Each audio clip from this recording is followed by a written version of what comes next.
সন্মানীয় কৰ্মচাৰী আৰু পেঞ্চনাৰসকল জনাই আছোঁ এটা বিশেষ গুৰুত্বপূৰ্ণ খবৰ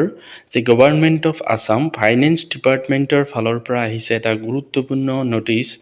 আৰু নটিচখনত কি লিখা আছে মই সবিশেষ আপোনালোকক জনাম আৰু নটিচখন বিশেষকৈ দৰমহা সংক্ৰান্তীয় তো আপোনালোকে শেষলৈকে ভিডিঅ'টো ভালকৈ চাই যাব তো এইটো চাব পাৰিছে নটিচখন 5/3/2026 তাৰিখে ওলাইছিলে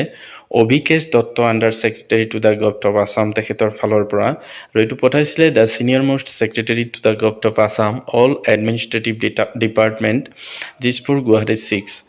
আৰু ইয়াৰ ছাবজেক্টটো আছিলে submission of mandatory documents with salary e vouchers in FIN Assam portal অৰ্থাৎ বাধ্যতামূলকভাৱে ফিন আছাম পৰ্টেলত কিছুমান ডকুমেণ্ট আপলোড দিব লাগিব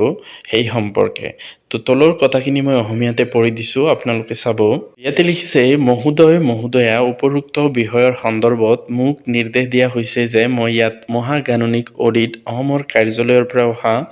6/2/2026 তাৰিখৰ পত্ৰ নং Dio number FAW1 audit module FAW/2025-26 546 এখন প্ৰতিলিপি প্ৰেৰণ কৰিছে ফিন আছাম পৰ্টেলৰ জৰিয়তে দৰমহা প্ৰতিষ্ঠানৰ বিল দাখিল কৰাৰ ক্ষেত্ৰত পৰিলক্ষিত হোৱা কিছুমান আসোঁৱাহ যেনে অনুমোদিত পদৰ সংখ্যা উল্লেখ নকৰা বাধ্যতামূলক প্ৰপত্ৰ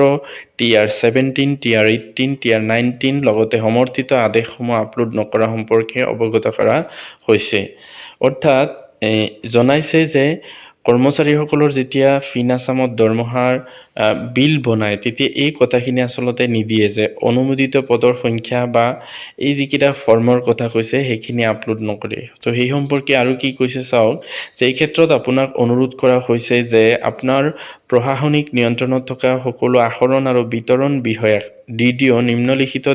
নিৰ্দেশসমূহ দিব লাগে অৰ্থাৎ যি চিনিয়ৰ মোষ্ট ছেক্ৰেটাৰী আছে তেখেতক জনাইছে যে তেওঁ যাতে DDO সকলক এই কথাখিনি জনায় যে সকলো দৰমহা বা মজুৰি বিলত অনুমোদিত পদৰ সংখ্যা উল্লেখ কৰিব লাগে অৰ্থাৎ সকলো দৰমহা বা বিলত যে অনুমোদিত পদৰ সংখ্যা কিমান আছিল সেইখিনি যাতে উল্লেখ কৰে লগতে যথাৰ্থভাৱে পূৰণ কৰা বাধ্যতামূলক প্ৰপত্ৰ TR17 TR18 অনুপস্থিতিৰ বিৱৰণ অৰ্থাৎ কৰ্মচাৰী এজন কিমান দিন অনুপস্থিত আছে ছুটি নোলোৱাকৈ সেই সম্পৰ্কেও যাতে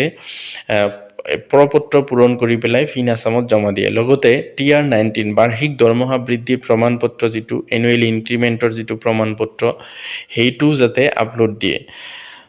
ইয়াতে লিখিছে যে TR19 বাৰ্ষিক দৰমহা বৃদ্ধিৰ প্ৰমাণপত্ৰৰ সৈতে সক্ষম কৰ্তৃপক্ষৰ সমৰ্থিত আদেশসমূহ আপলোড কৰিব লাগে আৰু 3 নম্বৰ হ'ল যে পৰ্টেলৰ জৰিয়তে বিল জমা দিয়াৰ আগতে সকলো প্ৰয়োজনীয় নথিপত্ৰ সম্পূৰ্ণ হোৱাটো নিশ্চিত কৰিব লাগে অৰ্থাৎ